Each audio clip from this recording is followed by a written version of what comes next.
I am the world's biggest fool. I took the fall for my boss and spent a full 25 years in prison. I thought that on the day of my release, the boss would throw a grand banquet to welcome me back and wash away the dust of my ordeal. But when I got home, I discovered just how terrifying human nature can be. At the head of the table. That ain't the head, that's the ass. Witty. I used to be the second in command of the gang, but my position had long been seized by the boss's son. The territory I had fought desperately to secure had been completely divided up among others. Even former lackeys who used to polish my shoes had become branch leaders. I'm expecting after doing 25 years to save your father's ass for murder, to save your ass, I'm expecting some form of adequate compensation. Why do you think we're not gonna take care of you? Seeing that I felt wronged, the boss beside me finally spoke up. Tulsa was a barren, remote, small city. Clearly the gang wanted to exile me there. Only then did I understand what the horror of human nature truly meant. But I still looked toward the boss I had once shared life and death with, only to be met with disappointment. The code of honor I had upheld for 25 years now seemed like nothing but a joke. My wife left me on the very first day I was imprisoned. As for my daughter, I hadn't spoken to her in 18 years because she hates me.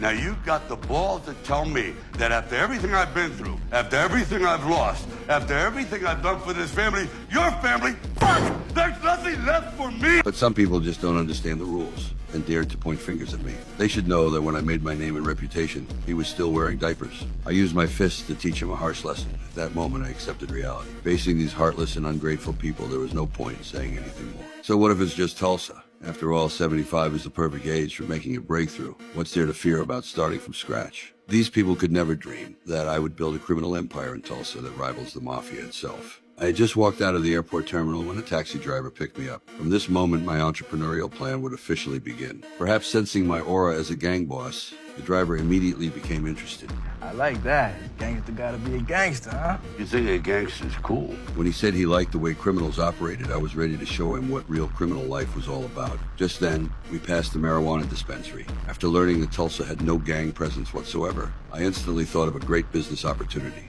Inside, there was only one security guard with zero fighting ability, and it didn't look like they had surveillance cameras installed. The receptionist was very frail and didn't seem too bright either. If someone wanted to rob this place, it would be far too easy. I told him to call the owner out, but the employee didn't dare leave his post. The security guard, hearing the commotion, walked over and told me to leave immediately. Facing me, this gray-haired old man. The guard thought he could easily handle the situation, not knowing what kind of existence he had provoked. I grabbed the driver's thermos and smashed it directly into his head. It seems fists are the ultimate truth. Soon the owner came out. He thought he was dealing with a robbery, but unexpectedly I wanted to see his transaction ledger. This made the owner suspect I might be from the tax bureau. Are you from the government? I just knocked your guard out. Cold. And you think I'm a CPA? However, what I didn't expect was that this small shop's profits were quite substantial. The problem was, the owner said he kept all the money in the bank. This made me a bit unhappy. You're putting dirty money in the bank, do you think this old man is easy to fool? After my educational session, the owner had no choice but to open the safe. Unexpectedly, there was actually $5 million inside, but my actions stunned the owner. I only took out a small portion of it and stated that I would only take 20% every week from now on. In exchange, I guaranteed that his dispensary would not be violated by any gangs. Do we have a deal? Do I have a choice? Absolutely not.